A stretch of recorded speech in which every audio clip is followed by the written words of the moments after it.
प्रभु, मंथन से ये क्या निकला है जिसका तेज हम में से कोई सह तक नहीं पा रहा? कौस्तुभ मणि है ये।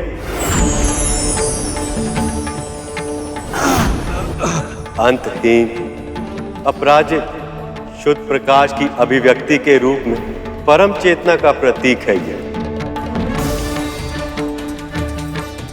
इसलिए इसकी शक्ति को सह पाना सबके लिए संभव नहीं है। तो फिर प्रभु, हम क्या करें इसका? कौन धारण कर पाएगा?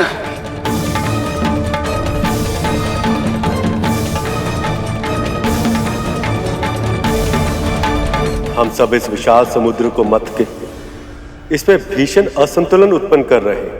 कितनी असुविधा पहुंचा रहे हैं हम इसे।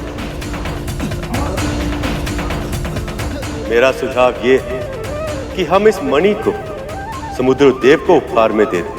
अब तक ये मणि समुद्र के तल में विराजमान, किंतु अब समुद्र देव इसे पूरे अधिकार से ग्रहण कर पाएगा। उचित सुझाव है। उचित सुझाव है। हे समुद्र देव, मैं नारद, प्रभु विष्णु सभी देवताओं और दानवों के प्रतिनिधि के रूप में आपसे आह्वान करता हूँ। कृपया आप दर्शन दें। प्रकट हो समुद्र देव।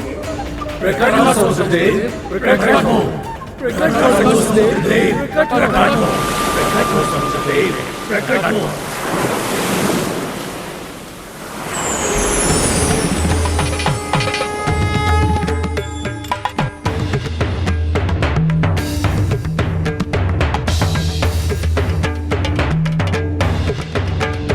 हे समुद्र देव, कृपया इस मणि को ग्रहण करें और हम सबको कृतार्थ करें।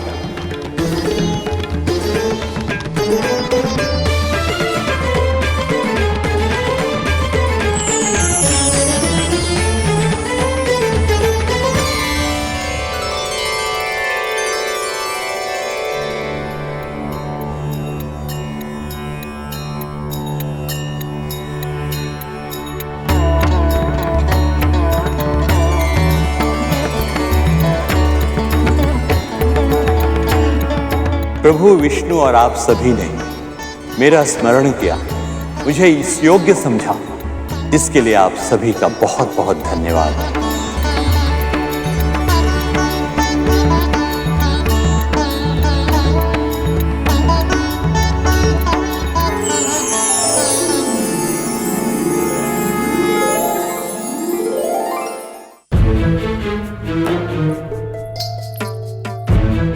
हो गया बाबा।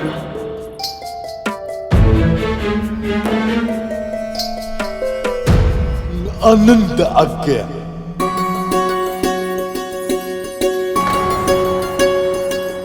मुझे विश्वास है तेरे इस लेप से मैं शीघ्र स्वस्थ हो जाऊंगा। यदि ऐसा हुआ तो मेरी आत्मा तुझे ऐसा आशीर्वाद देगी कि तेरा जीवन निहाल हो जाएगा।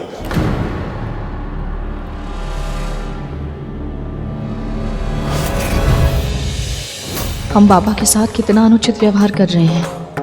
उन्हें तो ज्ञात ही नहीं है कि लेप कद्रू दीदी ने नहीं, मैंने लगाया है। ये कैसे संभव है धूमल? गुरु दत्तात्रेय को सत्य पता नहीं लगा? या फिर वो भी कहीं माँ की चाल के उत्तर में कोई खेल खेल रहे हैं? यदि ऐसा हुआ तो माँ बहुत बड़ी समस्या में फंसने वाली है। तक तू आनंद आ गया। समय आने पर तुम्हें अपने कर्मों का फल दूंगा कद्रू। बस देखना ये है कि मेरा आशीर्वाद पाने के लिए तुम कितनी सीमाएं लांघ सकती हो।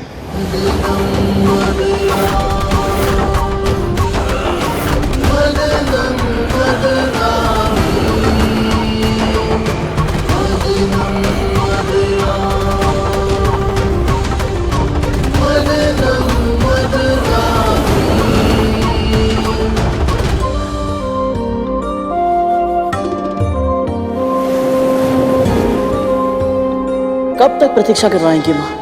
अब तो आ जाइए।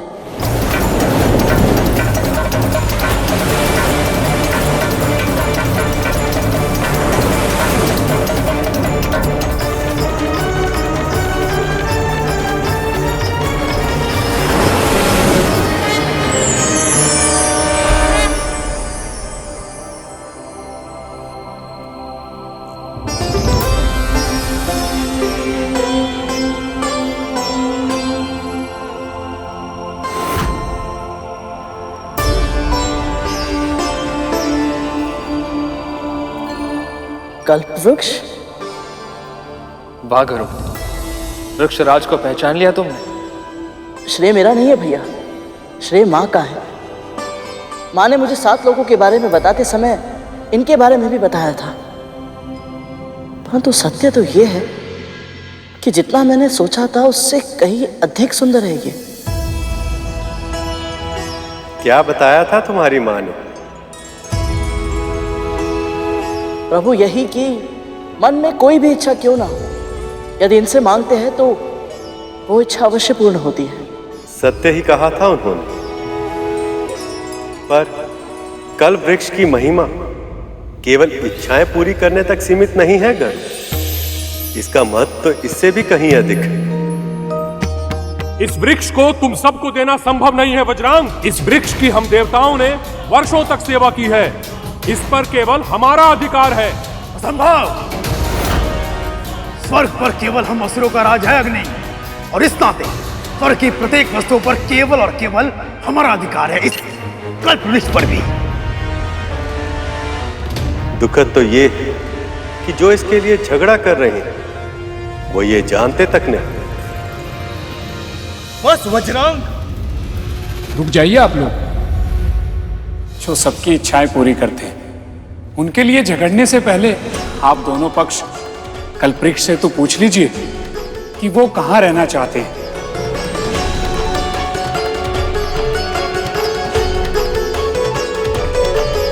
पुत्रों, मुनिवर सही कह रहे हैं। हमें कल्प वृक्ष का आह्वान करना चाहिए।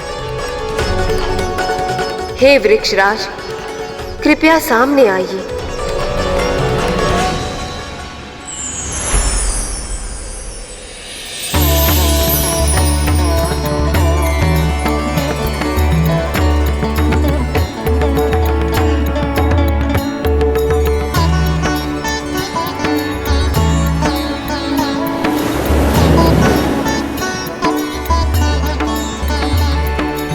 दोनों पक्ष एक एक करके अपनी इच्छा प्रकट कीजिए। मैं किसी का भी चुनाव करूं, पर आप दोनों की इच्छाएं अवश्य पूरी करूंगा, और इसी क्रम में मैं निश्चित भी कर लूंगा कि मैं किसके साथ रहना चाहता हूं। वज्रांग, राहु, क्या सुझाव है तुम सबका? अग्नि, वायु, क्या मांगना चाहिए मुझे?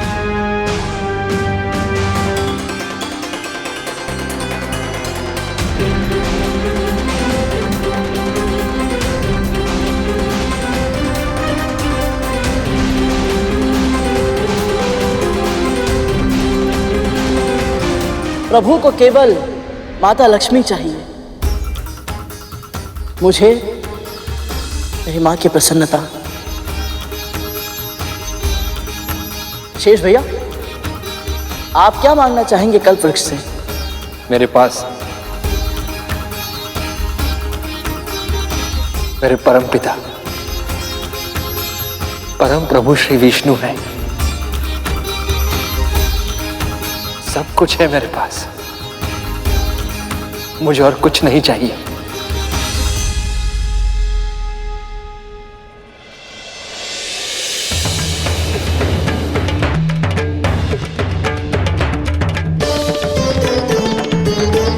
बोलिए असुरराज, क्या इच्छा है आपकी? विशाल, विराट, अंतहीन सेना, इतनी अधिक जितनी इस पूरे संसार में और किसी के पास ना हो। तथास्तु।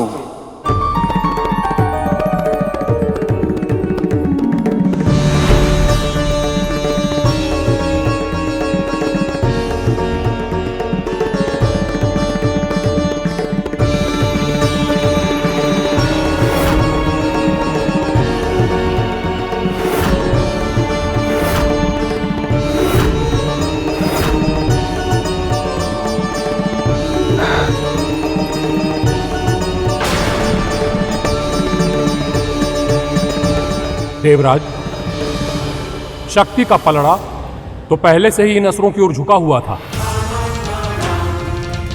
अब यदि ये अमृत संजीवनी विद्या की काट भी बन जाए तो इतनी विशाल सेना को पा लेने के बाद इन असुरों को हराना असंभव होगा।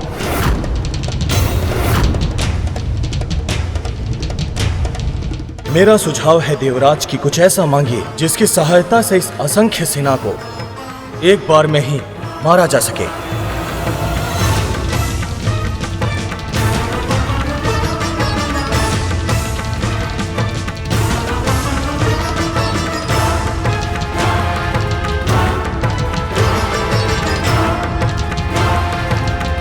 बोलिए देवराज, क्या निर्णय किया आपने? असुर तो अब पहले से भी अधिक शक्तिशाली हो गए। देवराज ऐसा क्या मांगेंगे जो इन्हें असुरों से भी अधिक शक्तिशाली बना सके? हे वृक्षराज, मुझे कुछ लेना नहीं, मुझे कुछ देना है आपको।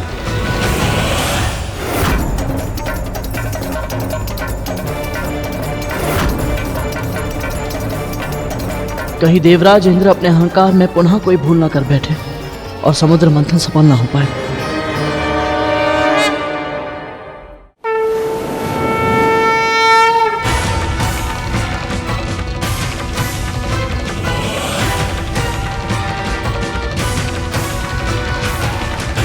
मेरी इच्छा ये है कि मेरा अभिमान, मेरा अहंकार मुझसे दूर हो जाए वृक्षराज।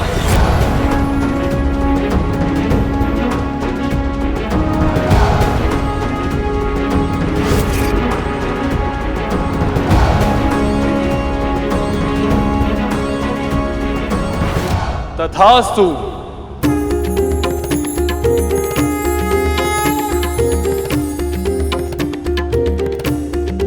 देवराज इंद्र ने भौतिक वस्तुएं ना मांगकर स्वयं के उत्थान के लिए अपने अभिमान का त्याग किया है, इसलिए मैं इन्हीं के साथ रहूंगा।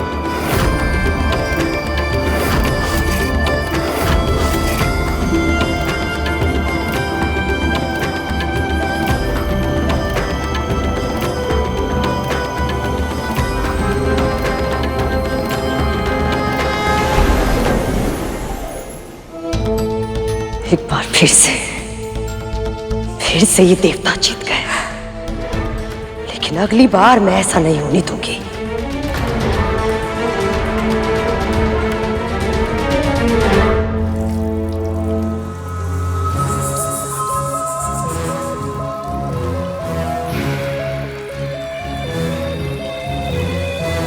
और जल डालो, न जाने कैसी दुर्गंध आ रही है। ऐसा लग रहा है मेरे तन में ही बस गई है। माँ, यदि आज्ञा हो तो एक बात कहें। माँ, बस आप क्रोधित मत होइएगा। हमें ऐसा लगता है कि आप कि उन बूढ़े बाबा के साथ छल नहीं करना चाहिए था।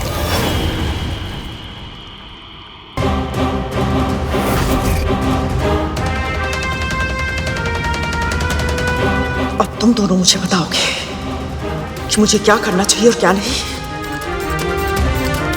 जितना बोला है उतना करो, जल डालो।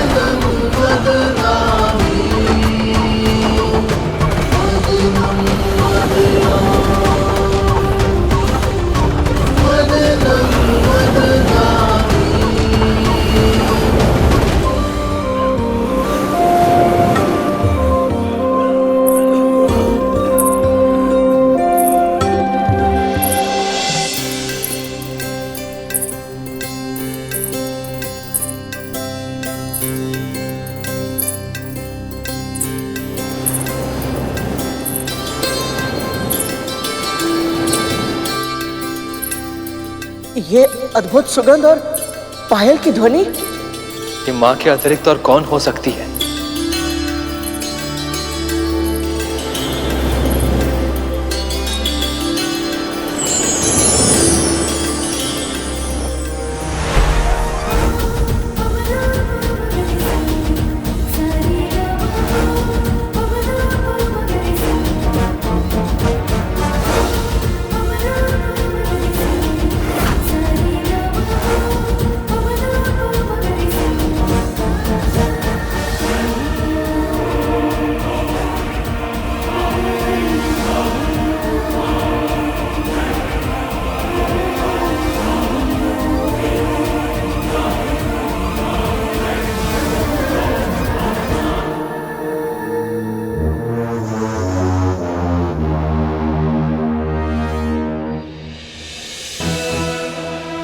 ये स्त्रियां कौन है? रंभा।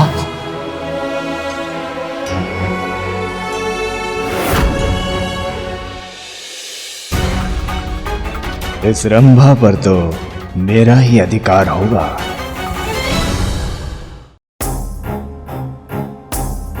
सुंदरी, तुम्हारा आकर्षण तो अधिक है सुंदरी।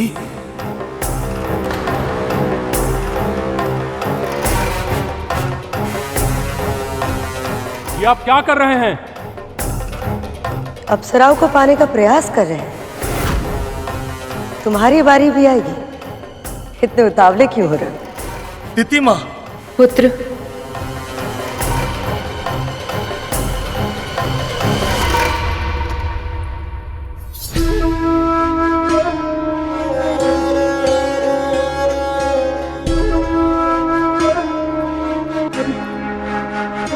क्या हुआ? चिंतित क्यों है? जो कष्ट मुझे हुआ था वही कष्ट अब महारानी को भी हो रहा है बाबा। तुझे तो प्रसन्न होना चाहिए। नहीं बाबा, मैं तो सदैव यही प्रार्थना करती हूँ कि मेरी मति इतनी भ्रष्ट कभी ना हो कि किसी और को कष्ट में देखकर मुझे प्रसन्नता मिले। इतनी पीड़ा सहने के बाद भी इसके मन में कोई कड़वाहट नहीं है। कितना निर्मल मन है इसका, कितना शुद्ध। समय चाहता है कि अब परिवर्तन का शंख बज उठे।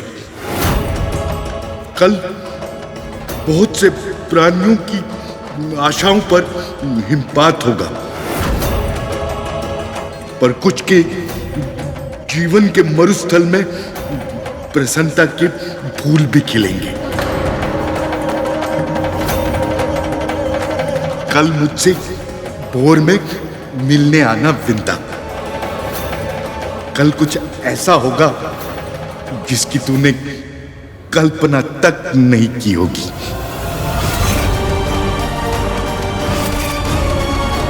ऐसा क्या होगा कल?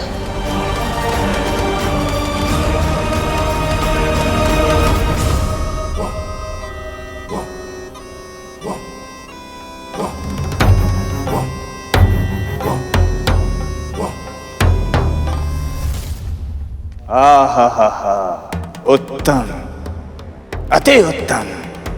सुंदरी, विवाह कर लो मुझसे। तुमसे ही क्यों?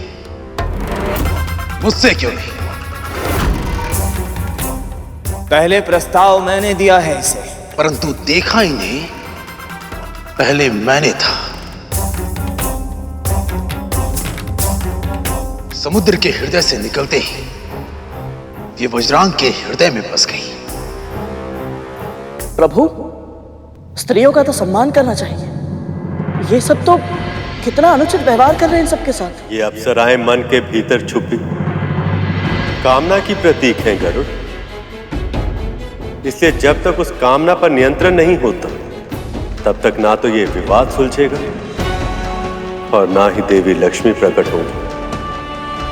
तब तो प्रभु मुझे ही कुछ करना पड़ेगा। परंतु इन सभी के लिए तुम केवल एक दास हो। ये तुम्हारी बात क्यों सुनेंगे? नहीं सुनेंगे भैया, परंतु अपनी मां की आज्ञा अवश्य मानेंगे।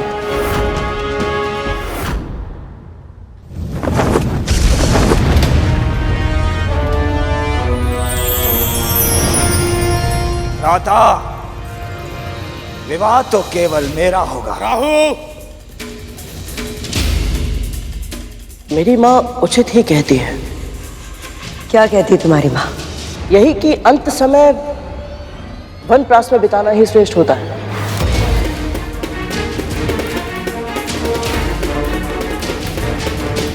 अब आपके पुत्रों को संभालने वाली सुंदरी आ गई है दीदी माँ। अब ये आपका सुझाव कहाँ मानेंगे?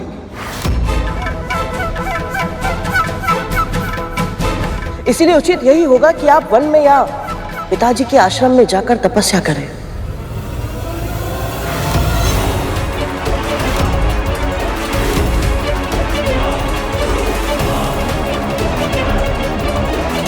गरुड़ ये क्या करने का प्रयत्न कर रहा है? मैं तपस्या करने चली जाऊं ताकि ये देवता मेरे पुत्र को मूर्ख बना सके। राहु बड़ा मैं हूं, विवाह मैं ही करूंगा। अच्छा, तो ये अप्सराएं षड्यंत्र है मेरे पुत्रों के विरोध। लगता है तीर निशाने पे लग गया। लगता है गरुड़ की योजना सफल हो रही है। पुत्रों,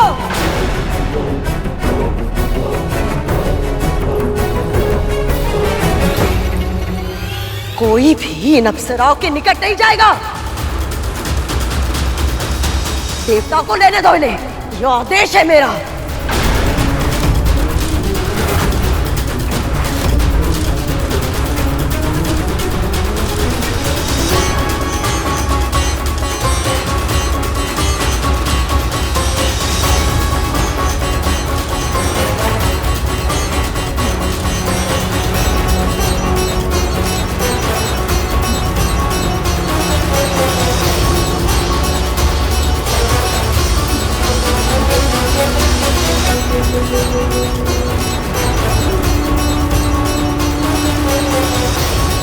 वाह गरुड़, तुमने बिना कुछ किए ही अप्सराओं का निर्णय देवताओं की ओर करवा दिया।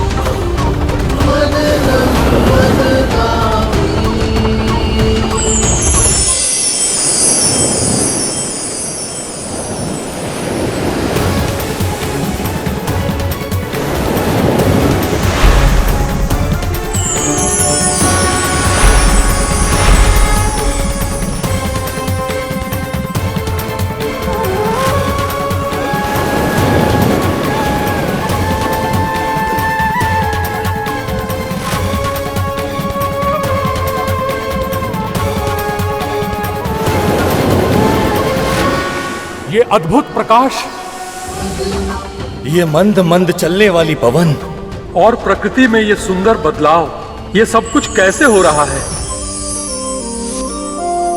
इन सभी संकेतों को देखकर तो ऐसा लग रहा है कि अब आएगा वो अमृत। अमृत, अमृत, अमृत, अमृत, अमृत।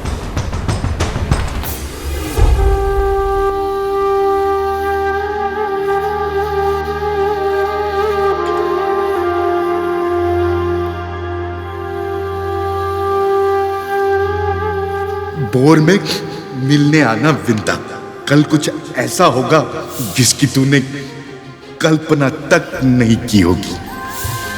बाबा ने मुझसे ऐसा क्यों कहा? और आज मेरा मन इतना अशांत क्यों है? ऐसा क्यों लग रहा है जैसे कुछ बहुत बड़ा होने वाला है? हे प्रभु, हे नारायण, मेरे साथ रहिएगा।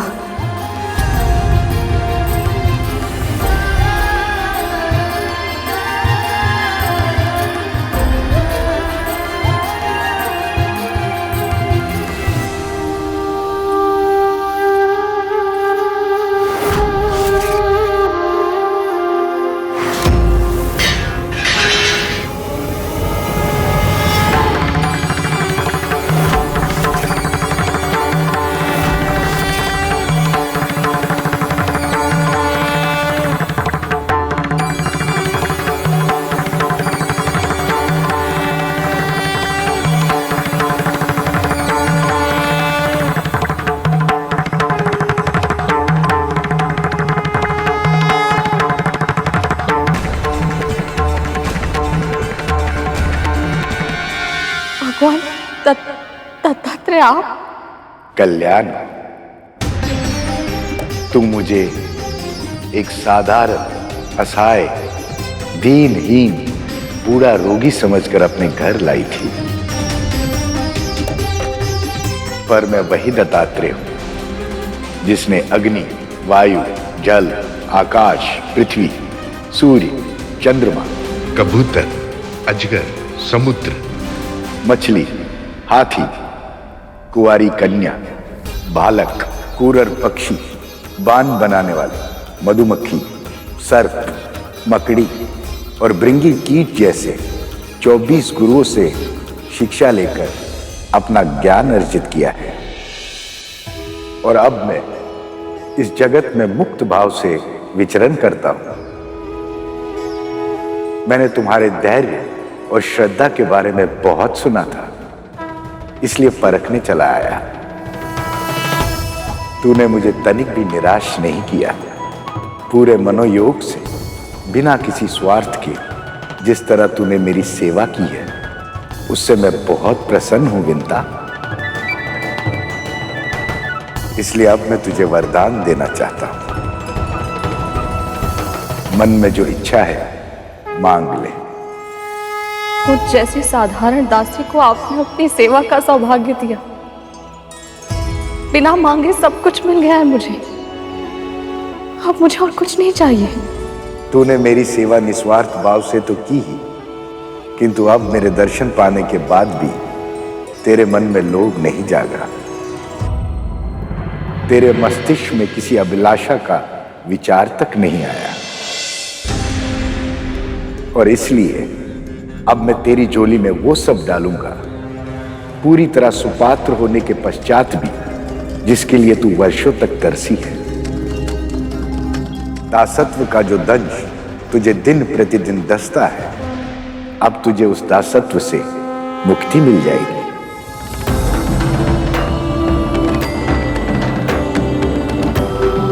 आपके कहने का अर्थ है आज से मेरा पुत्र और मैं मुक्त हो जाएंगे? नहीं, जिस प्रकार एक काली घनी लंबी रात्रि के पश्चात सर्वप्रथम आकाश में तुम्हारे पुत्र अरुण की लालिमा छाती है और उसके बाद ही धीरे धीरे सूर्य का प्रकाश फैलता है, उसी प्रकार धीरे धीरे तुम्हें तुम्हारे कष्टों से मुक्ति मिलेगी। आज से तुम्हारा अच्छा समय आरंभ हो गया विंता, और धीरे धीरे एक एक करके तुम्हारे सभी दुख समाप्त हो जाएंगे। और फिर समुद्र मंथन से निकलने वाला अमृत तेरे जीवन के सारे विष को समाप्त कर देगा।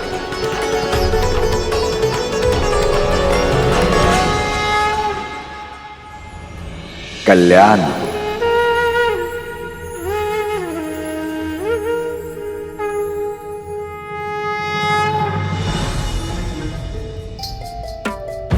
बाबा के आशीर्वाद के प्रयास में इतना श्रम करना पड़ेगा, इसकी तो कल्पना भी नहीं की थी। दीदी, दीदी, दीदी, धीरे बोल। पहले से मेरा मस्तिष्क फटा जा रहा है। क्या हुआ है?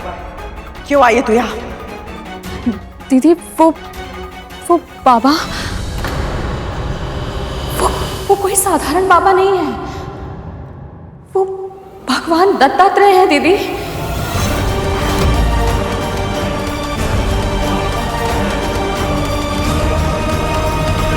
क्या?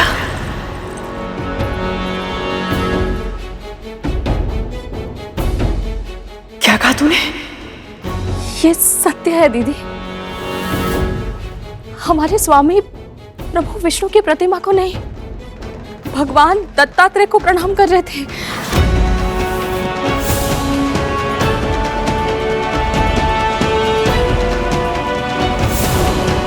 अभी अभी उन्होंने मुझे साक्षात दर्शन दिए दीदी। संभव नहीं है, ये संभव नहीं है।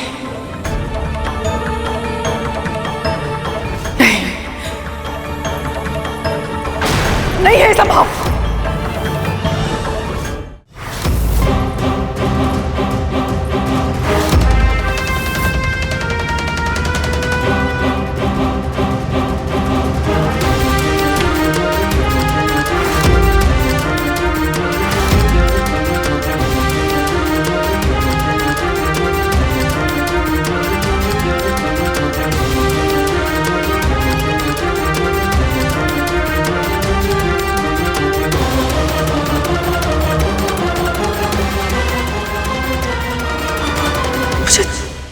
दर्शन भी नहीं दिया भगवान ने।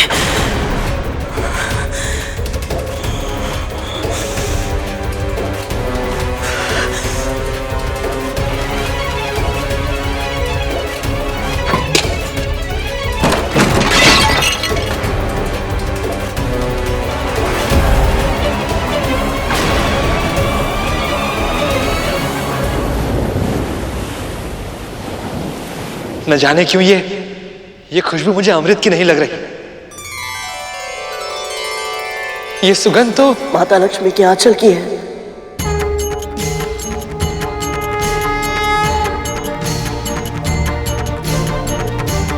सही पहचाना गरुड़।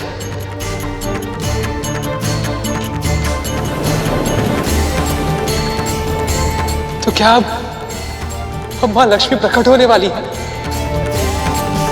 मन तो मेरा भी यही कह रहा है भैया, परंतु सटीक अनुमान लगाना भी तो संभव नहीं है। प्रभु आपको क्या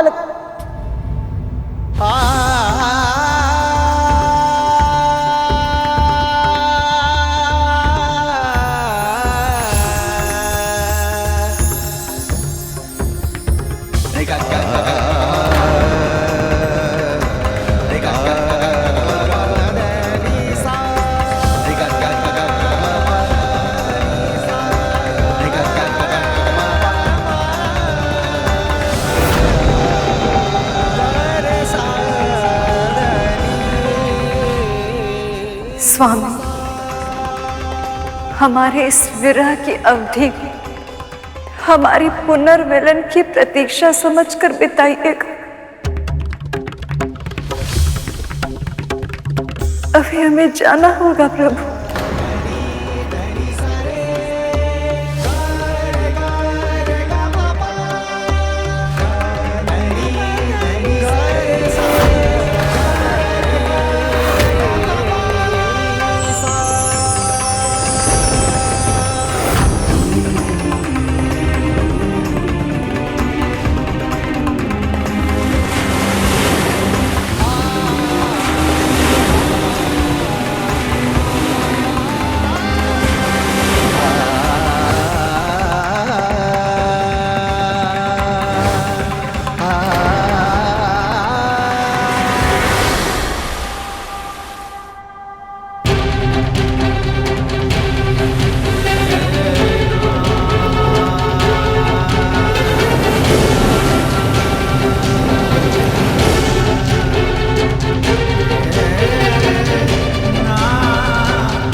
लक्ष्मी,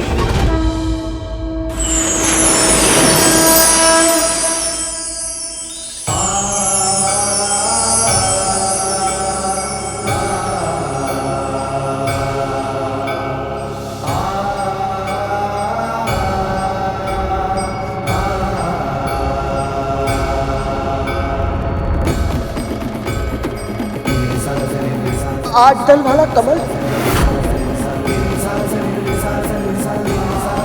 इस पर तो माता लक्ष्मी विराजती है ना? हाँ गरुड़। और देखो, उस कमल के आगे दो हाथी भी चल रहे हैं। वो देखिए, ऊपर आकाश में।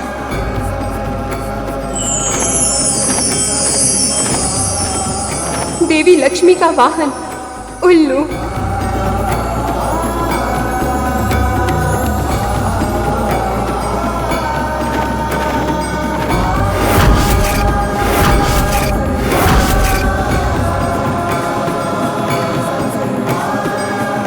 मां के आगमन के सभी संकेत स्पष्ट हो चुके हैं प्रभु। आपकी प्रतीक्षा समाप्त हुई। अपनी आंखें खोलिए प्रभु, मां का साक्षात्कार कीजिए। ये संभव नहीं है शेष।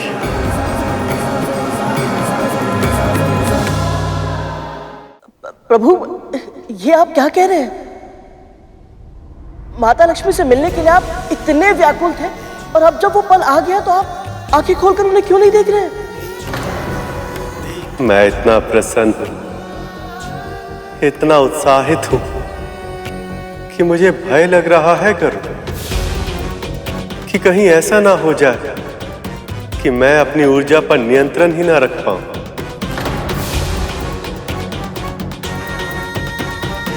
सैकड़ों बार इस पुनर्मिलन के क्षण की कल्पना की है मैंने, किंतु मैं भी नहीं जानता कि जब हम दोनों एक दूसरे के सामने आएंगे तो क्या प्रतिक्रिया होगी, कैसे देखेंगी वो मुझे, किस नाम से पुकारेंगी। बस यही सोचकर मेरे हृदय की गति बढ़ती जा रही।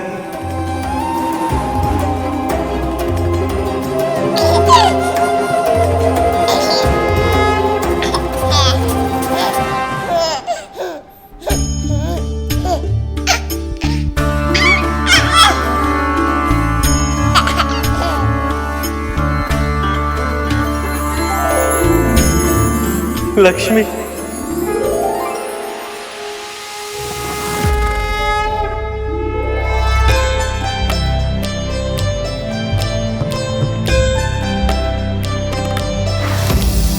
सुमनत वंदित सुंदरी माधवी चंद्र सहोदरी है ममाए, मुनिगण वंदित मोक्ष प्रदायनी मंजुल भाषिणी वेदनुते, पंकज वासिनी देव सुपूजित सद्गुण वर्षिणी शांतियुते, जय जय है मधुसूदन कामिनी आदि लक्ष्मी परिपालय मां। इतने समय के बाद भी केवल लक्ष्मी ही है जो मुझे इस तरह चौंका सकती है।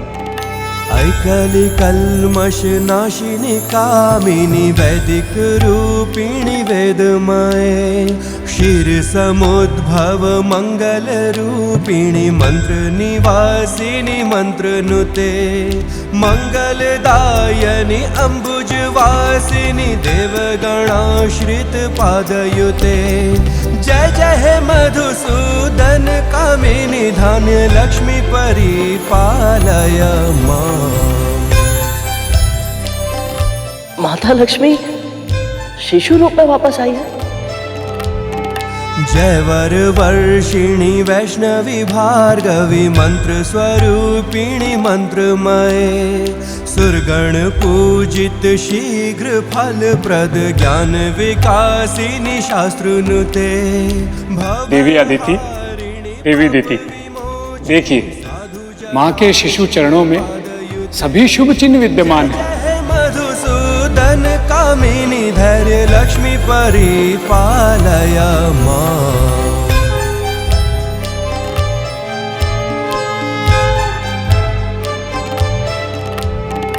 जय जय दुर्गति नाशिनी कामिनी सर्व फल प्रद शास्त्रमये, रदगज तुर्ग पदाति समावृत परिजन मंडित लोकनुते, हरिहर ब्रह्म सुपूजित सेवित ताप निवारिणी पादयुते, जय जय है मधुसूदन कामिनी गज लक्ष्मी रूपेण पालय मां।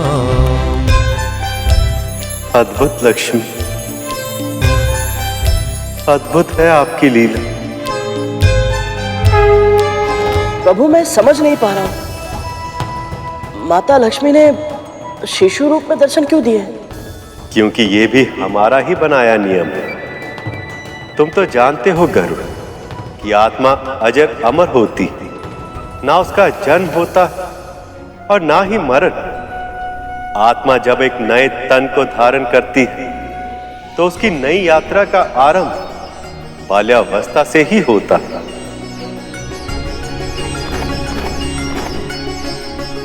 इसलिए देवी लक्ष्मी ने समुद्र देव के पुत्री के रूप में अपनी नई यात्रा का आरंभ बाल रूप से ही किया। कितना भाग्यशाली हूं मैं कि स्वयं मां लक्ष्मी मेरी पुत्री बनी।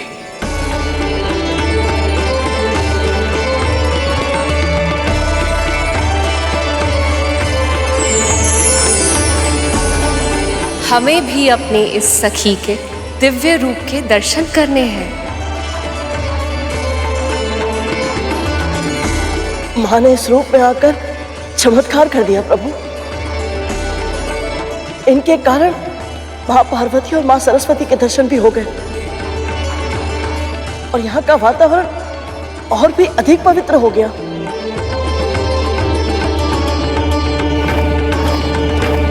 वो देखो गरुड़, ऋषिगण भी आ गए हैं।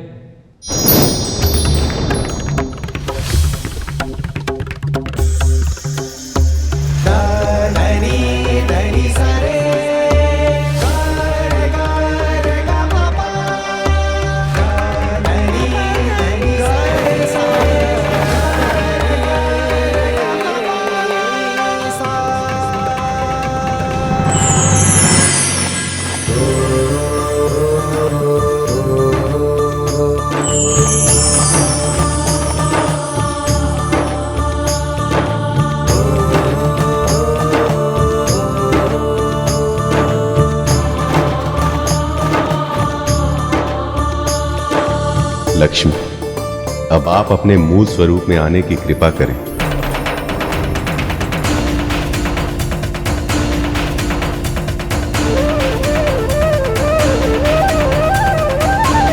ऐसा तेज सिर्फ लक्ष्मी के आगमन पर ही हो सकता है। माँ लक्ष्मी की, माँ लक्ष्मी की, माँ लक्ष्मी की, माँ लक्ष्मी की, माँ लक्ष्मी की, माँ लक्ष्मी की, माँ लक्ष्मी की, माँ लक्ष्मी की, माँ लक्ष्मी की, माँ लक्ष्मी की।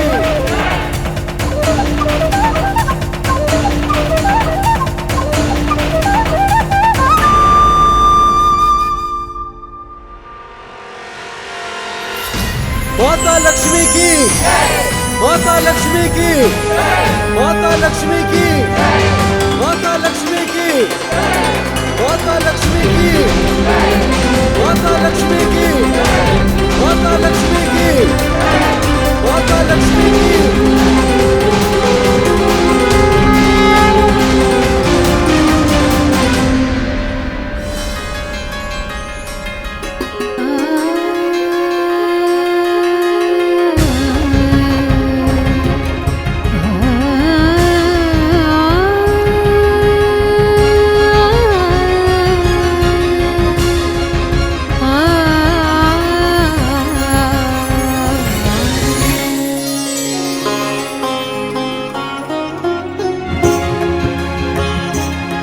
लक्ष्मी,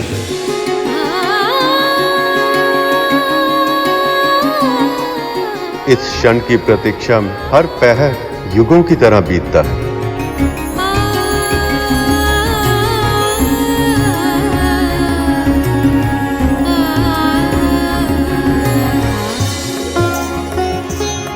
नारायण नारायण, इसीलिए तो ये जोड़ी सृष्टि की सर्वोत्तम जोड़ी कहलाती है।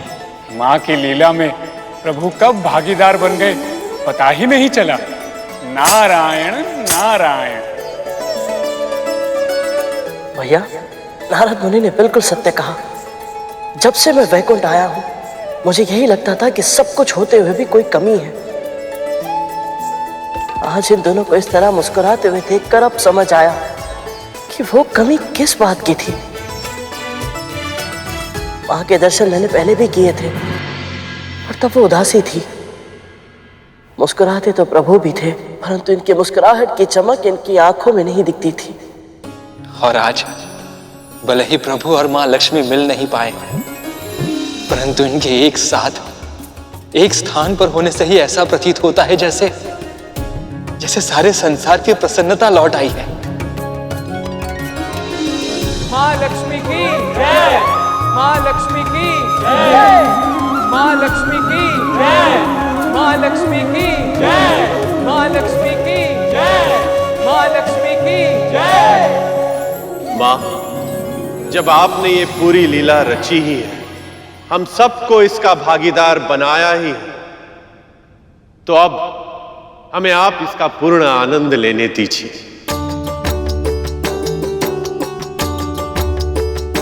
क्या चाहते हैं आप सब? हम सब आपका अभिषेक करना चाहते हैं माँ। अभिषेक?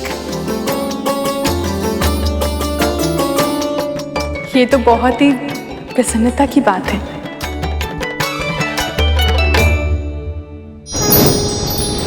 ऐसा अवसर कई वर्षों में एक बार ही आता है देवी। आज्ञा दे दीजिए।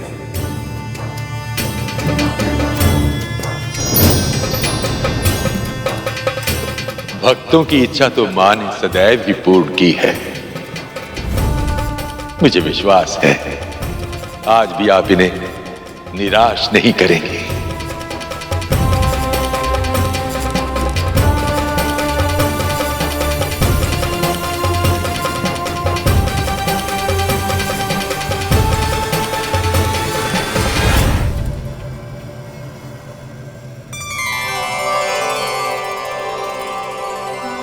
ये मेरी माँ के सुकर्मों का ही फल है कि मैं इतने सौभाग्यशाली क्षणों का साक्षी बन पा रहा हूँ। बस माँ और विमाता भी यहाँ उपस्थित होते तो उन्हें भी नारायण और लक्ष्मी माँ के मिलन देखने का सौभाग्य प्राप्त होता।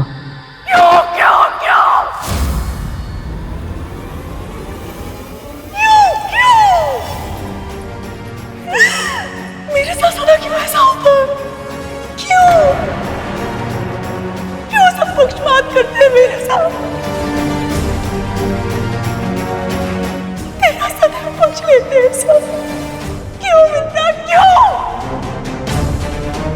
आप ऐसा क्यों सोच रही हैं?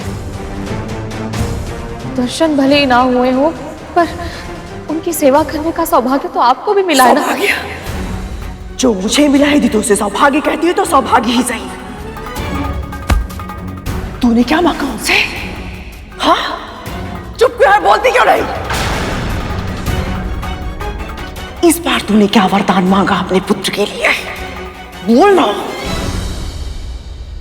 दासत्व का जो दंश तुझे दिन प्रतिदिन दसता है, अब तुझे उस दासत्व से मुक्ति मिल जाएगी। मुझे ये बात दीदी को बतानी चाहिए या नहीं?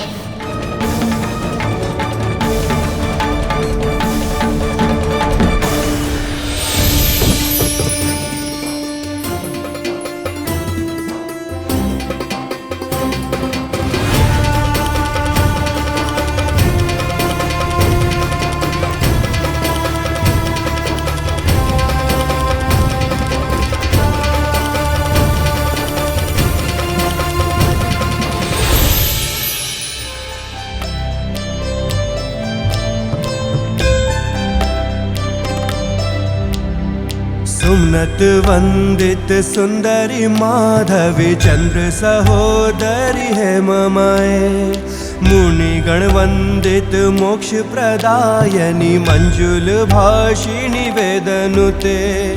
पंकज वासिनी देव सुपूजित सद्गुण वर्षिणी शांतियुते।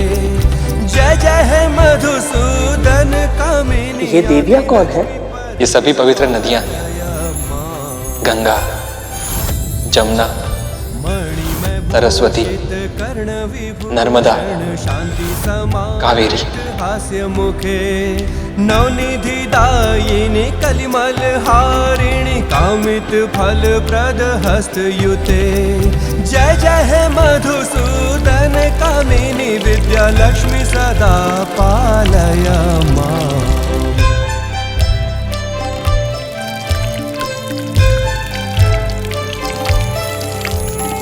धीमी धीमी धिन धीमी धिन धीमी धिन धीमी दुंदुभी नाद सुपूर्णमय।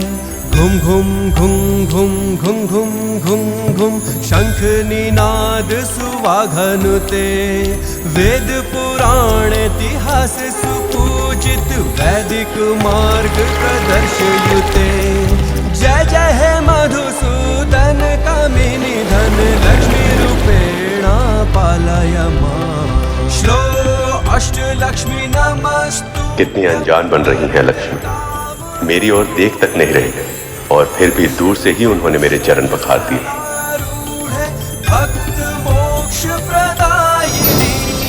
श्लो शंख चक्र गदा हस्त विश्व रूपिणी ते जयः। जगन्मात्रे च मोहिन्यै मङ्गलं शुभमङ्गलम्।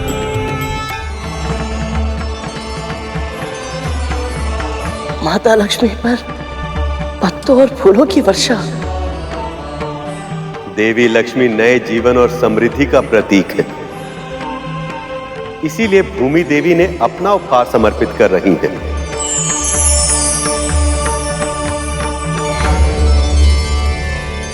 क्या वरदान मांगा तूने उनसे? बोलना। मैं असत्य नहीं कह सकती, पर यदि मैंने दीदी को बता दिया कि मेरे बिना मांगे ही भगवान दत्तात्रेय ने मुझे और मेरे पुत्र को दास्ता से मुक्त होने का आशीर्वाद दे दिया है, तो ये सह नहीं पाएंगी। क्या करूं मैं? मौन रहने से मुक्ति नहीं मिलेगी तुझे। जब तक मेरे प्रश्नों के उत्तर नहीं दे देती, तू यहां से नहीं जाएगी। बोल ना विंता, क्या मांगा तूने इस बाबा से? मैंने तो कुछ भी नहीं मांगा था। जो मिला है बिना मांगे ही मिला है। कुछ नहीं दीदी, मैंने कुछ नहीं मांगा उनसे। कुछ नहीं? ये कैसे संभव हो सकता है? झूठ बोल रही है ना तू? मैं झूठ नहीं बोलती दीदी, मेरे लिए तो बस इतना ही पर्याप्त था कि मुझे उनके दर्शन मिल गए। मैं इतनी भावुक हो गई थी कि ना मैं कुछ सोच पाई ना कुछ मांग पाई। पर उन्होंने मुझे दर्शन क्यों नहीं दिए? तुझसे कमी सही, सेवा तो मैंने भी की थी ना। मुझे कुछ भी दिए बिना कैसे जा सकते हैं वो? उन्होंने दिया है दीदी। भगवान दत्तात्रेय ने आपके लिए एक संदेश दिया है। क्या संदेश दिया है?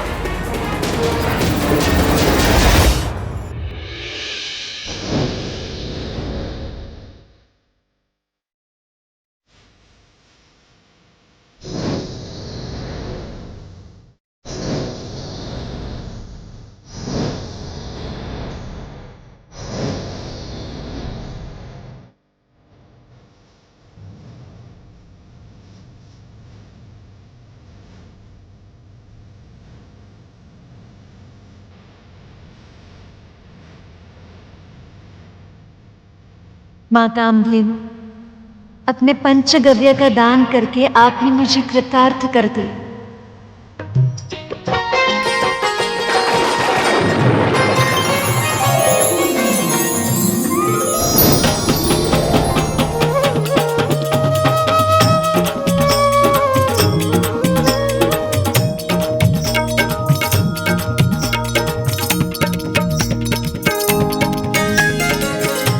माता लक्ष्मी के आने की खुशी में ये मेघराज कितना मोहक नृत्य कर रहे हैं।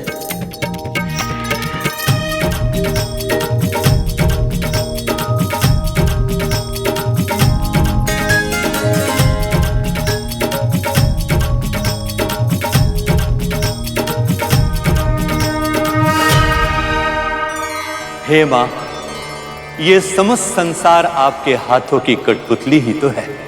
आपकी ही कृपा से सभी देवताओं को पद और प्रतिष्ठा मिलती है। आप सृष्टि के पालनहार हैं मां। आप तीनों लोकों में सर्वशक्तिमान हैं। फिर भी आपने मेरी पुत्री बनकर जो मुझे असीम गौरव प्रदान किया है, उसके लिए मैं धन्य हो गया मां।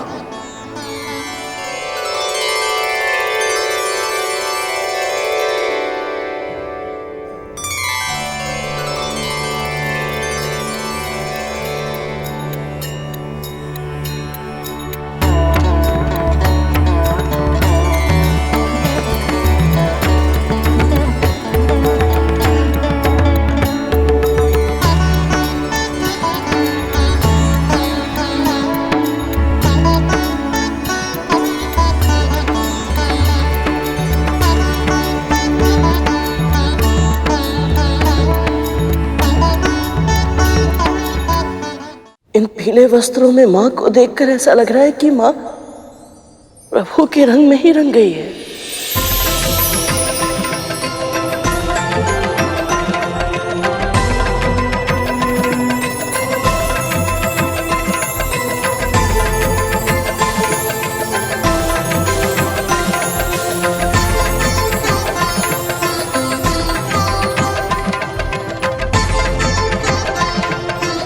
ये भोग का प्रतीक है मां, और ये अभिज्ञान का प्रतीक है। इसे स्वीकार कर हमें कृतार्थ करें।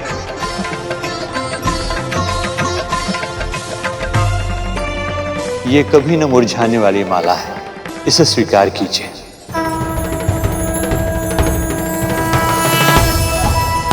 अपने सेवक बसंत की ओर से यह शहद स्वीकार करें मां। विश्वकर्मा होने के नाते मैं आपके लिए आभूषणों का निर्माण करना चाहता हूं मां, आज्ञा दीजिए।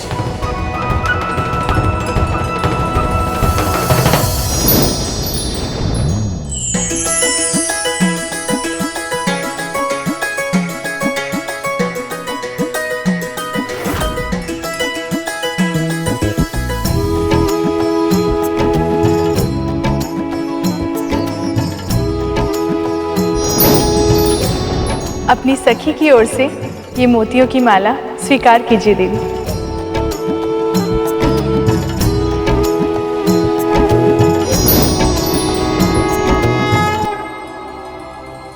ये अक्षय कमल है जो कभी नहीं मुरझाएगा। इसे स्वीकार कर इसके अस्तित्व को सार्थक करें देवी।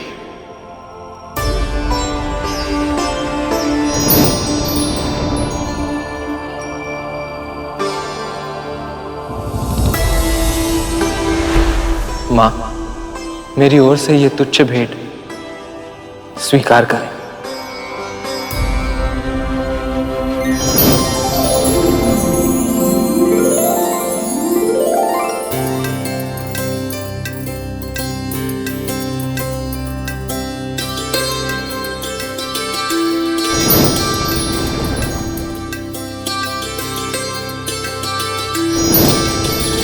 आपकी कांति संपूर्ण जगत में सदैव व्याप्त रहे। जिस पर भी आपकी दृष्टि पड़े उसके सभी कष्ट, सभी दुख सहज ही मिट जाएं और आपके भक्तों पर समृद्धि की अनंत वर्षा होती रहे। दरिद्रता उन्हें कभी छू भी न पाए।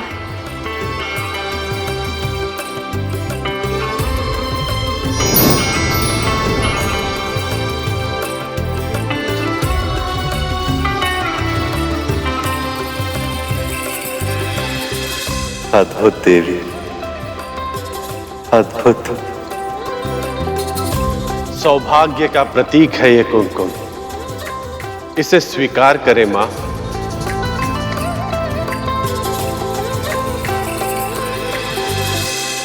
जय मां लक्ष्मी की, माता लक्ष्मी की, माता लक्ष्मी की, माता लक्ष्मी की, माता लक्ष्मी की, माता लक्ष्मी की, माता लक्ष्मी की, माता लक्ष्मी की, माता लक्ष्मी की।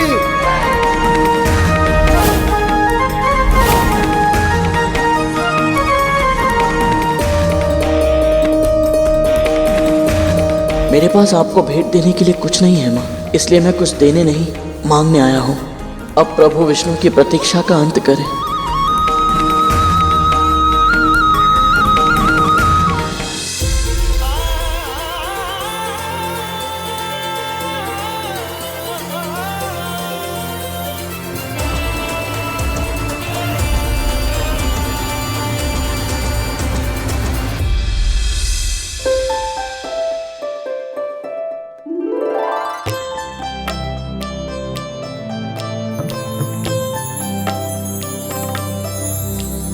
सुमनत वंदित सुंदरी माधवी चंद्र सहोदरी है ममाए।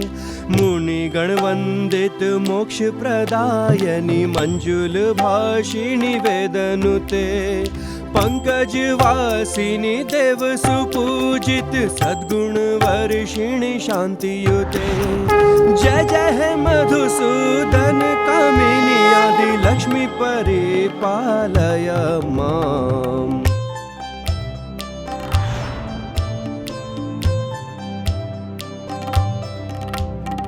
ऐकली कल्मष नाशिनी कामिनी वैदिक रूपिणी वेदमये। क्षीर समुद्भव मंगल रूपिणी मंत्र निवासिनी मंत्र नुते मंगलदायिनी अम्बुजवासिनी देवगणाश्रित पादयुते जय जय हे मधुसूदन कामिनी धान्य लक्ष्मी परिपालय माम्।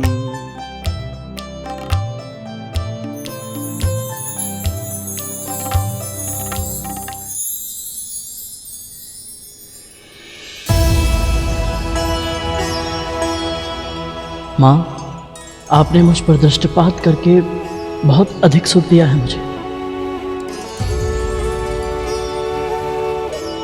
यहाँ सभी ने आपको कुछ ना कुछ अर्पित किया है, परंतु मैं तो साधारण दास हूँ। मैं आपको क्या अर्पित करूँ माँ? क्या भेंट दूँ मैं आपको?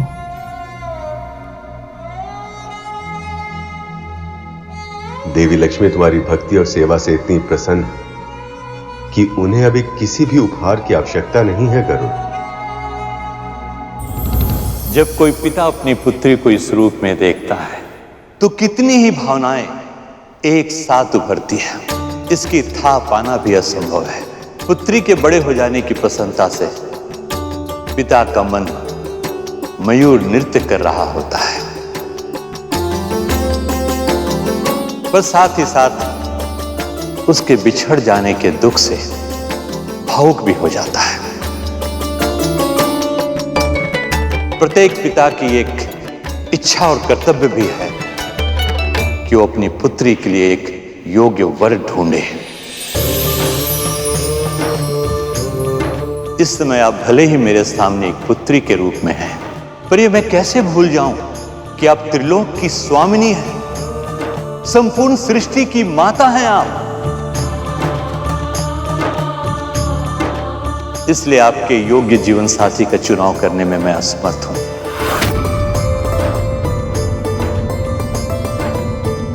हे सर्वगुण संपन्न देवी, कृपया अपने योग्य वर का चुनाव स्वयं करें।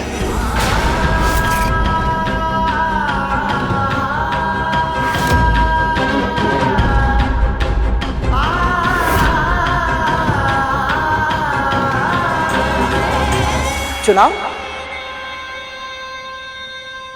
कैसा चुनाव? इस संपूर्ण जगत में माता लक्ष्मी के स्वामी प्रभु विष्णु के अतिरिक्त और कौन हो सकता है भला? और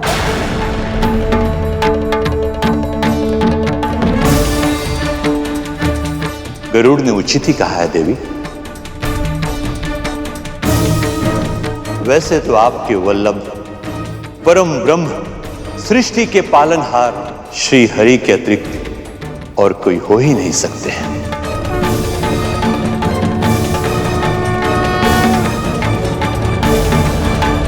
फिर भी मैं चाहता हूं कि आप स्वयं अपना वर चुनें।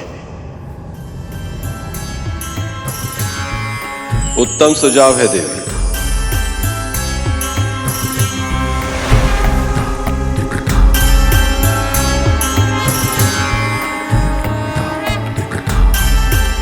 पिता की आज्ञा का पालन करना संतान का धर्म भी होता है।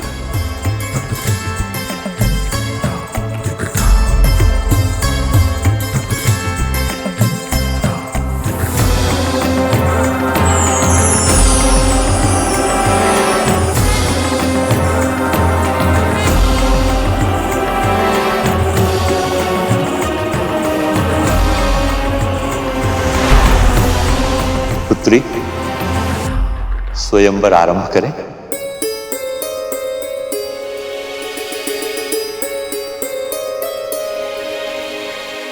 जब माँ लक्ष्मी प्रभु विष्णु के लिए बनी है तो ये स्वयंवर क्यों? प्रभु आप ये कैसे होने दे सकते हैं? कैसा संदेश? बता मुझे। उन्होंने मुझे एक कथा सुनाई थी। वो कथा मैं आपको बिल्कुल वैसे ही सुनाने का प्रयास करूंगी जिस तरह से उन्होंने कही थी।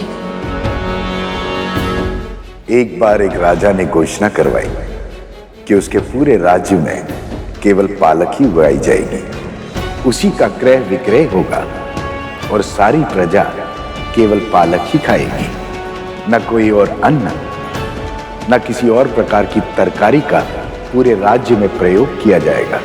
यदि कोई राजा के इस आदेश का उल्लंघन करता तो राजा उसे कोड़ों से पीटने का दंड देता या कभी कभी उसके प्राण ले लेता। फिर एक दिन एक महान साधु इस राज्य में आए और राजा ने उनसे आशीर्वाद पाने के लोभ में उन्हें वो पालक भेंट कर दी। साधु बाबा ने वो पालक राजा के सामने फेंक कर कहा, मैं तेरे भूत भविष्य के कर्मों के बारे में सब जानता हूँ और तेरे इस पालक प्रेम को तुझसे भी अधिक पहचानता हूँ। पिछले जन्म में तू एक निर्धन किसान था जो अपनी झोपड़ी के पीछे की क्यारी में पालक उगाता था और अपने परिवार का पेट भरने के बाद शेष बची पालक को गांव के सभी लोगों में बांट देता था। किसान के रूप में तूने पुण्य अर्जित किया था, जिसके कारण इस जन्म में तुझे राजा बनने का अवसर मिला। और पिछले जन्म की वो स्मृति आज भी कहीं तेरे भीतर जीवित है। इसके कारण तू ये पालक का वितरण नहीं कर रहा, बल्कि इसके लिए कर रहा है क्योंकि अब तू चक्रवर्ती सम्राट बनना चाहता है। जब तक सेवा बिना किसी स्वार्थ की जाए तब तक ही वो सेवा कहलाती है। पर किसी परिणाम या पारिश्रमिक के लोभ में की गई सेवा सेवा नहीं, स्वांग होता है। और स्वांग रचने वालों को न तो आशीर्वाद मिलता है न ही वरदान। पर किसी परिणाम या पारिश्रमिक के लोभ में की गई सेवा सेवा नहीं, स्वांग होता है। बिल्कुल सही कहा भगवान दत्तात्रेय ने। हाँ, तब तो माँ ने गुरु दत्तात्रेय की सेवा आशीर्वाद पाने के लोभ में की थी, वो भी स्वयं भी नहीं की थी। भगवान दत्तात्रेय से छल करके माता विंता से करवाई थी। ये सत्य नहीं हो सकता, ये तेरे मस्तिष्क की कल्पना है। भगवान दत्तात्रेय का नाम लेकर के तू मनगढ़ंत कथाएं सुना रही है मुझे। दीदी, क्या आप मुझे बिल्कुल नहीं पहचानती? आप जानती हैं कि मैं ऐसा सोच भी नहीं सकती। झूठ बोल रही है तू।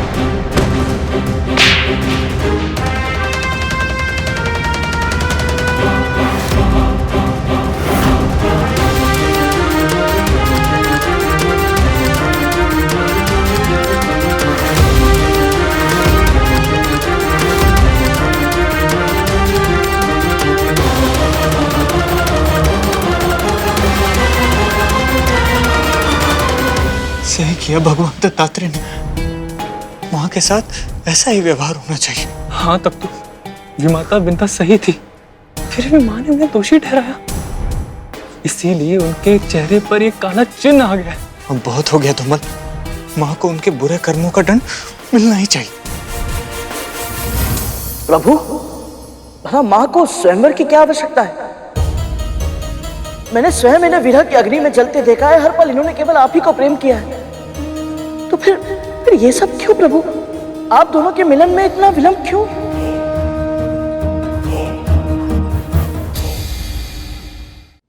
विवाह हर कन्या का स्वप्न होता है गर्भ, और आयु के साथ साथ ये स्वप्न भी बड़ा होता जाता है। नारी के जीवन में सबसे महत्वपूर्ण घटना होती है विवाह, और सबसे अधिक महत्वपूर्ण संबंध होता है पति के साथ उसका संबंध। अपने पुरुष अपने प्रेमी के साथ प्रथम भेंट से बहुत पहले से हर युवती उसके स्वप्न देखने लगती, अपनी आशाएं अपनी अपेक्षाएं संजोने लगती। देवी लक्ष्मी भी किसी सामान्य कन्या की तरह अपने स्वप्न पुरुष के साथ अपना जीवन बिताना चाहती।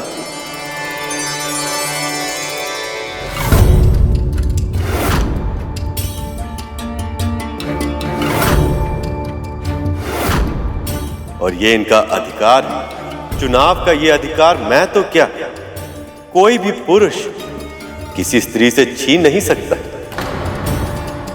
किंतु हां, इन्हें प्रेम करने के नाते मैं ये आशा कर सकता हूं कि चाहे कितना भी समय क्यों ना लग जाए, पर अंत में लक्ष्मी विष्णु को ही चुनेंगे। हे मां, ये कैसी लीला है आपकी? इतने समय तक प्रतीक्षा करने के बाद अब और विलंब। इस बीच कोई और समस्या उत्पन्न हो गई तो? यदि लक्ष्मी जी ने मुझे वर चुना तो मेरा पद सर्वोपरि हो सकता है। लक्ष्मी जी के लिए योग्य स्थान स्वर्ग ही है, वो मुझे ही चुनेंगी। सभी देवता और असुरों की आंखों में एक ऐसी विचित्र इच्छा देख रहा हूं।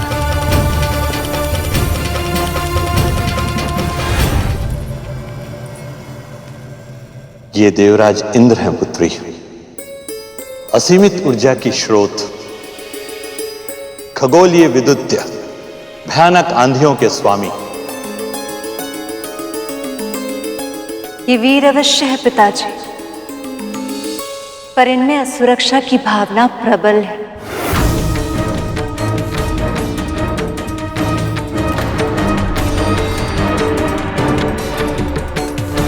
ये सूर्यदेव हैं पुत्री, इनका प्रकाश सारे जगत को जीवन देता है।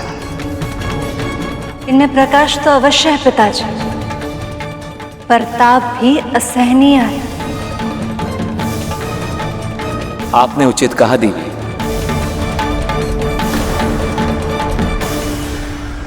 वहां की लीला भी अद्भुत है।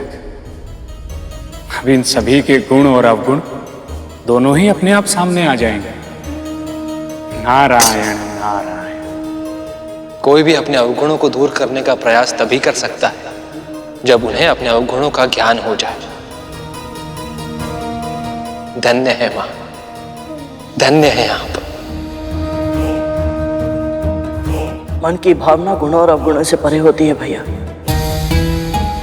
प्रभु के बारे में सोचिए, ये सब देखना इनके लिए आसान नहीं होगा। इनकी प्रिया इनकी आंखों के सामने अन्य सभी में अपना वर खोज रही है। ये पीड़ा को सहन करना और फिर भी मौन रहना प्रभु के लिए सरल नहीं है भैया। मैं तो कल्पना भी नहीं कर पा रहा हूं कि प्रभु में इतना संयम कैसे है। मुझे तो बहुत चिंता हो रही है भैया। मन तो यही कहता है कि कोई भी समस्या उत्पन्न नहीं होगी, परंतु जब तक इन दोनों का मिलन नहीं हो जाता मुझे शांति नहीं मिलेगी।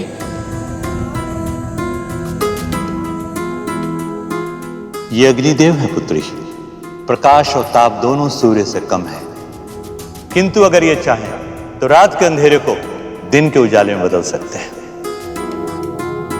और यदि ये नियंत्रण से बाहर हो जाए तो ये सबको भस्म भी कर सकते हैं।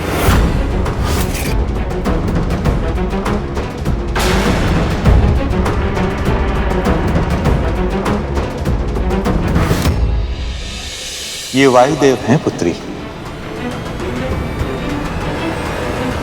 ये बहुत चंचल है, स्वयं एक स्थान पर टिककर रह ही नहीं सकते। यदि मैं इनके साथ हमेशा चलती रही तो इस जगत का कल्याण कभी नहीं कर पाऊंगी।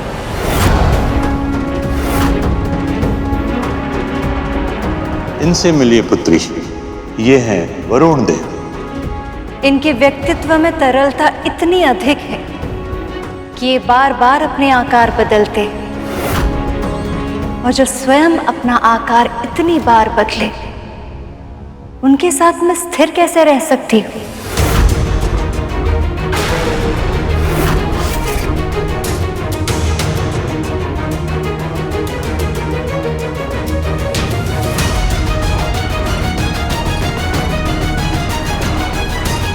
ये यमराज है, यमलोक के स्वामी हैं और कर्तव्यनिष्ठ भी। इनमें दया और करुणा का अभाव है पिताजी। लक्ष्मी इन देवताओं की नहीं हुई, अर्थात हम असुरों की होगी। पुत्री, इन सभी देवताओं में से कोई भी आपका हृदय नहीं जीत पाया है। आप चाहें तो नागों में से किसी एक का चुनाव कर सकती हैं।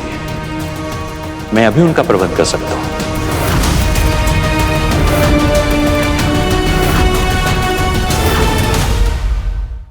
लक्ष्मी नागों की नहीं हो सकती। क्षमा कीजिए पिताजी, नाग तो सदैव ही अपनी माता से भयभीत रहे, इतने अधिक भयभीत कि उनके प्रवृत्ति से भय निकालना असंभव है। और जो स्वयं इतने भयभीत हैं, उनके साथ मैं सुरक्षित होने का आभास कैसे कर सकती? बहुत अभिमान है ना कुतरू को अपने पुत्रों पर। यदि वो ये सुन लेती तो कितना आनंद आता। उसे होना चाहिए था यहाँ। पता नहीं क्या कर रही है वो पृथ्वी पर। हमारे स्वामी प्रभु विष्णु की प्रतिमा को नहीं, भगवान दत्तात्रेय को प्रणाम कर रहे थे। अभी अभी उन्होंने मुझे साक्षात दर्शन दिए हैं दीदी। संभव नहीं।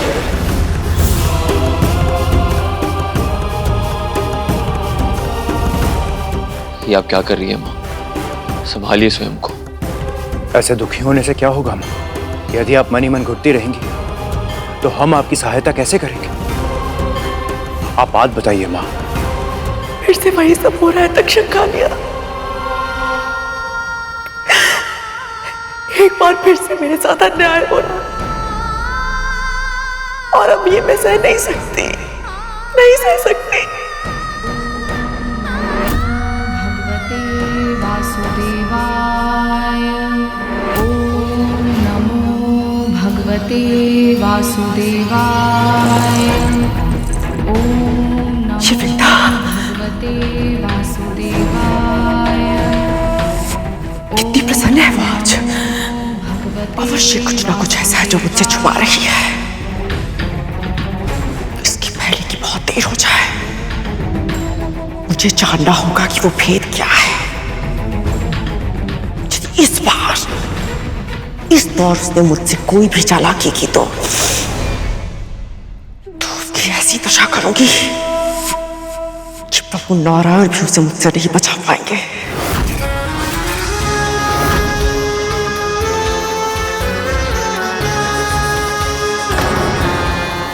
हाँ, ये आपके मुंह पे काले धब्बे कैसे आ गए?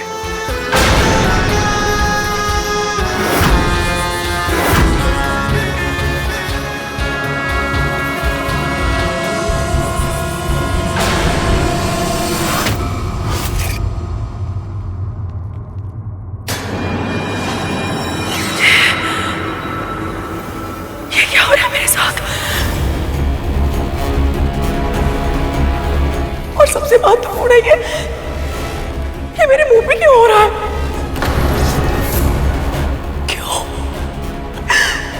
क्यों इतने कष्ट सहने पड़ रहे हैं मुझे? मानसिक और भावनात्मक कष्ट कब तक है? जो अभी शारीरिक कष्ट। भगवान दत्तात्रेय का वचन तो सत्य हो रहा है। मैं भी यही सोच रहा था तक तो। हमारी माँ के आंखों में आंसू है और विंता माँ के स्वर में सुख।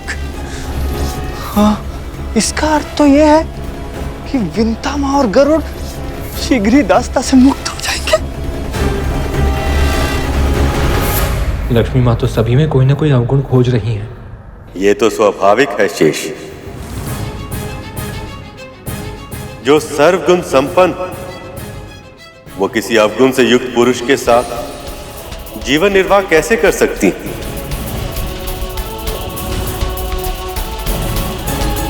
पर इनकी यही विशेषता मुझे भयभीत भी कर रही है। यदि इन्होंने मुझ में ही कोई अवगुण खोज निकाला तो